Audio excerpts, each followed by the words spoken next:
My name is Rebecca Thompson, and I'm about to tell you how one Christmas dinner changed everything between me and my family forever. As I pulled into my parents' driveway in my modest 2018 Honda Civic, I could see the gleaming white BMW X5 already. Parked there, my sister Madison's latest acquisition, perfectly detailed and sparkling under the Denver winter sun. I sat in my car for a moment, steeling myself for what I knew was coming. Through the large front windows of my childhood home, I could see the warm glow of Christmas lights and the silhouettes of my family moving around inside. The smell of my mom's famous honey-glazed ham was probably already filling the house, mixed with the scent of pine from the massive Christmas tree my dad insisted on getting every year. Taking a deep breath, I grabbed the simple gift bags from my passenger seat. Nothing fancy, just thoughtful presents I'd carefully chosen for each family member. As I walked up the familiar stone pathway, I could hear laughter and conversation spilling out from inside. Rebecca, my mom's voice called out as I opened the front door. She rushed over to hug me, her face lighting up with genuine joy. Oh, honey, I'm so glad you made it. Madison's been here since this morning helping with the cooking. Of course she had. Madison never missed an opportunity to showcase her helpfulness, especially when it came to family gatherings where her success could be on full display. Hey, Mom, I said, returning her hug and breathing in her familiar perfume. The house looks beautiful. You've outdone yourself this year. As we walked into the living room, I could see the whole family had gathered, my dad in his favorite armchair, my Uncle Tom and Aunt Sarah on the couch, and my cousins scattered around the room. And there, standing by the fireplace in a designer red dress that probably cost more than my rent, was Madison. Well, look who finally decided to show up, Madison said, her voice carrying that particular tone she'd perfected over the years, sweet enough that our parents wouldn't call her out, but sharp enough that I felt the sting. I was starting to wonder if you'd gotten lost on the way here, or maybe your car broke down again. A few family members chuckled uncomfortably. They were used to Madison's little digs at me, and most of them had learned it was easier to just go along with it than to create family drama. Traffic was a bit heavy, I replied simply, hanging my coat on the familiar hook by the door. But I'm here now. That's what matters, my dad said warmly, getting up to give me a hug. How's work going, sweetheart? Still doing that ... Computer stuff. I could see Madison smirk at his description. To my family, what I did was always computer stuff or freelance work, vague terms that they used when they didn't really understand or, in Madison's case, didn't think it was worth understanding. It's going well, Dad. Really well, actually. That's nice, dear, my Aunt Sarah said in that tone people use when they're being polite but not really interested. Madison was just telling us about her latest case. She's representing some big corporation and a merger. Isn't that exciting? Madison's smile widened. It's a $200 million acquisition, actually. The biggest case our firm has handled this year. The partners are already talking about fast-tracking my promotion to senior associate. The room filled with impressed murmurs and congratulations. I watched as my family hung on every word of Madison's success story, their faces glowing with pride. This was the familiar dynamic, Madison the golden child, the one with the prestigious career and the impressive salary while I was just Rebecca, the one who did computer stuff. That's amazing, Madison, I said genuinely. Congratulations. She looked at me with surprise, as if she'd expected me to be jealous or bitter. Thanks, Becca. I know it's probably hard for you to understand the complexities of corporate law, but it really is a big deal. There it was, the subtle condescension wrapped in fake concern. I've been dealing with it for years, ever since I'd chosen a different path than what my family expected. As we moved to the dining room for dinner, I found myself relegated to the far end of the table, while Madison held court from her position next to our parents. The conversation flowed around topics I wasn't part of: Madison's work, her new condo in downtown Denver, her latest vacation to Europe. I picked up my food, listening to my family celebrate my sister's achievements while I remained invisible. But what they didn't know, what none of them knew, was that I was carrying a secret that would change everything. Secret that was about to explode their perception of me in less than 24 hours. Dinner continued with Madison as the undisputed star of the evening. She regaled everyone with stories about her high-profile clients, her corner office with a view of the Rocky Mountains, and the exclusive ski resort where her law firm was sending her for a working vacation in Aspen. The partner specifically requested me for this client retreat, she said, cutting into her ham with the precision of someone who was used to being the center of attention. They said my negotiation skills were exactly what they needed for the upcoming merger discussions. That's wonderful, sweetheart, my mother beamed. We're so proud of you. Aren't we, Rebecca? All eyes turned to me, and I could feel the familiar weight of expectation. I was supposed to gush about Madison's success, to play my role as the supportive but lesser sister. Of course, I said. It sounds like you're really making a name for yourself. Madison's smile had a sharp edge to it. Well, someone in the family has to be successful, right? The comment hung in the air like a toxic cloud. My Uncle Tom shifted uncomfortably in his seat, while my cousin Jake suddenly became very interested in his mashed potatoes. Madison, my father said quietly, a warning tone in his voice. What? I'm just saying that it's nice to see someone in our generation really making something of themselves, building a real career, not just ... playing around on computers all day. My mother's face flushed with embarrassment. Madison, that's enough. But Madison was on a roll now, emboldened by the wine and the tension. I'm sorry, but someone needs to say it. Rebecca, you're 29 years old. When are you going to grow up and get a real job? When are you going to stop living like a college student and actually contribute something meaningful to society? The silence that followed was deafening. I could feel my heart pounding in my chest, but I kept my expression neutral. Years of these attacks had taught me to hide my emotions, to not give Madison the satisfaction of seeing me break. I have a job, Madison, I said quietly. Freelancing isn't a job, it's a hobby that sometimes pays money, she shot back.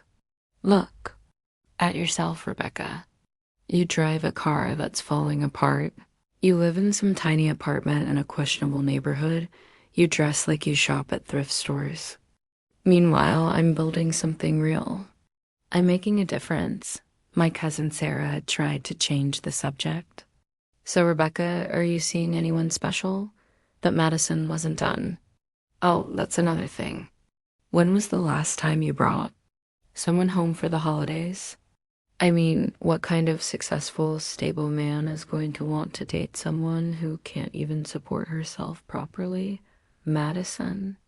My father's voice was sharp now. That's completely inappropriate. Is it, Dad? Is it inappropriate to point out that one of your daughters has built a successful career and a stable life, while the other one is still figuring out what she wants to be when she grows up? I set down my fork carefully, my hand surprisingly steady despite the rage building inside me. You know what, Madison? You're right about one thing. One of us has definitely built something successful. She leaned back in her chair with a satisfied smirk. Finally, some self-awareness. But you're wrong about which one of us that is? The smirk faltered slightly. Excuse me? I looked around the table at my family, my parents looking mortified, my relatives staring at their plates, my cousins watching this train wreck unfold with horrified fascination. You want to talk about success, Madison? You want to talk about making a difference? Let me tell you what real success looks like. Rebecca, honey, my mother started, but I held up a hand. No, Mom. I've listened to this for years. I've sat quietly while Madison has made me feel small and worthless at every family gathering.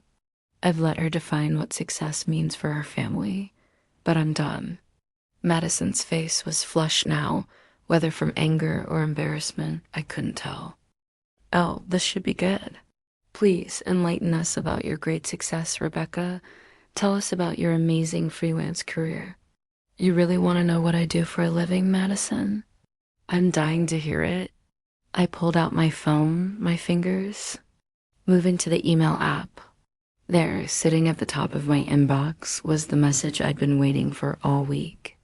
The subject line read, Microsoft acquisition, final documentation, $15 million transaction complete. I develop video games, I said, my voice growing stronger with each word. I founded a company called Pixel Dream Studios 3 years ago. We create indie games that focus on mental health awareness and emotional storytelling. Madison rolled. Her eyes, video games, of course, how very mature of you. Our latest game, Finding Light, has been downloaded over 2 million times. It's helped thousands of people work through depression and anxiety.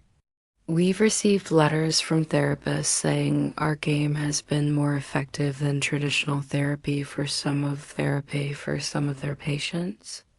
The room had gone completely quiet now. Even Madison seemed to sense that something was shifting. And yesterday, I continued holding up my phone. Microsoft acquired my company for $15 million. The silence that followed was so complete. I could hear the grandfather clock ticking in the hallway. Madison's face had gone. Completely white dot, the silence stretched on for what felt like an eternity. Madison's mouth opened and closed like a fish gasping for air, while my parents stared at me with expressions of complete shock. My Uncle Tom had frozen with his wine glass halfway to his lips, and my cousin Jake was looking back and forth between Madison and me like he was watching a tennis match. 15 million? My mother whispered, her voice barely audible. I nodded, turning my phone screen toward them so they could see the email from Microsoft's legal team. The acquisition was finalized yesterday morning. They're integrating our technology into their Xbox Game Pass mental health initiative. Madison finally found her voice, though it came out as a croak. That's impossible. You live in that tiny apartment. You drive that old car. You dress like someone who doesn't need to prove her worth through material possessions. I finished for her. You're right, Madison. I could have bought a mansion, a luxury car, designer clothes, but I chose not to. My father leaned forward, his engineering mind trying to process this information. Rebecca, if this is true, why didn't you tell us? I looked around the table at my family, these people I loved despite everything, these people who had unknowingly been breaking my heart for years with their assumptions and judgments. Because I wanted to know who would love me for who I am, not what I have, I said simply. I wanted to see if my family would support my dreams, even when they didn't understand them. I wanted to know if you'd be proud of me for following my passion, not just for making money. Madison was shaking her head frantically. This doesn't make sense. If you had that kind of money, why would you let us think ... Think what, Madison? That I was a failure? That I was wasting my life? That I was an embarrassment to the family? My voice remained calm, but I could feel years of hurt pouring out. You never once asked me about my work. You never showed any interest in what I was actually doing. You just decided I was unsuccessful because my success didn't look like yours. My mother's eyes were filling with tears. Honey, we had no idea. We thought... You thought I was struggling? I said gently. And in a way, I was. Not financially, but emotionally. Do you know how hard it's been to sit at these family dinners year after year, listening to Madison tear me down while everyone just watched? Do you know what it's like to have your own sister call you a failure in front of the people you love? Madison's face had gone from white to red. I didn't know. How was I supposed to know? You could have asked, I said simply. You could have shown interest in my life instead of dismissing it. You could have supported me instead of constantly putting me down. My Uncle Tom cleared his throat. Rebecca, this is ... This is incredible. $15 million, and you've been keeping this secret for how long? The company has been profitable for 2 years, I admitted. But I've been living modestly, reinvesting most of the money back into the business and ... other things. I paused, knowing that what I was about to reveal would shock them even more than the Microsoft acquisition. Dad, I said, turning to my father, do you remember last year when you needed that heart surgery?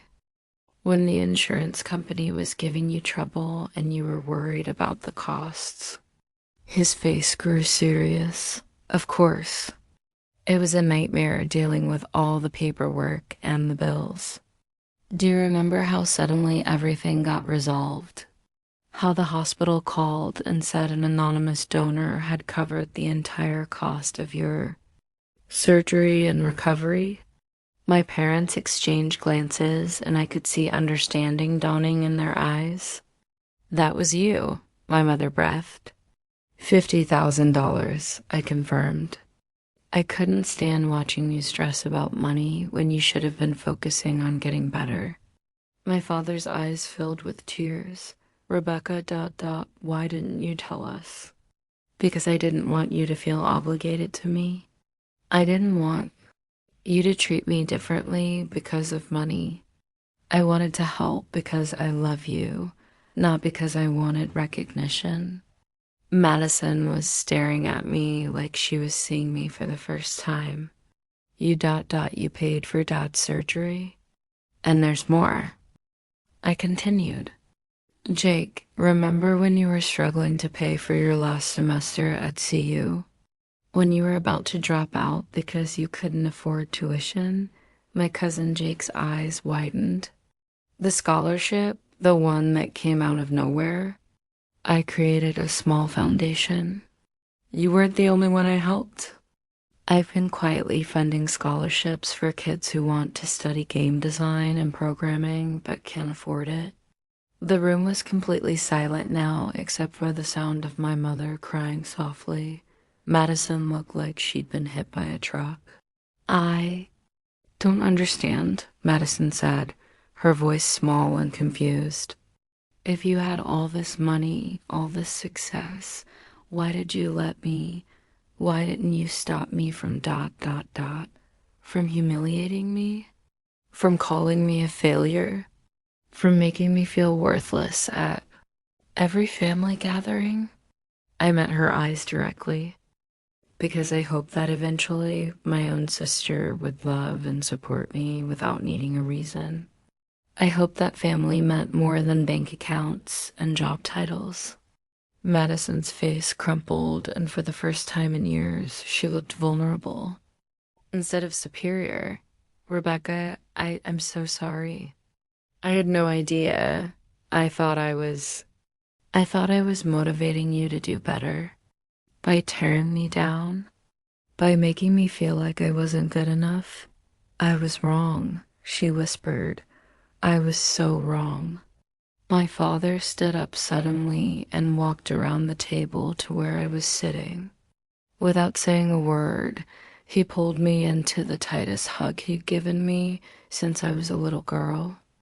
I'm proud of you, he said, his voice thick with emotion. Not because of the money, not because of Microsoft. I'm proud of you for following your dreams, for helping people, for being the kind of person who gives without expecting anything in return. I'm proud of you for being exactly who you are. As my family surrounded me with tearful apologies and expressions of love, I realized that my secret had served its purpose. I'd learned who my family really was: flawed, sometimes judgmental, but ultimately capable of love and growth.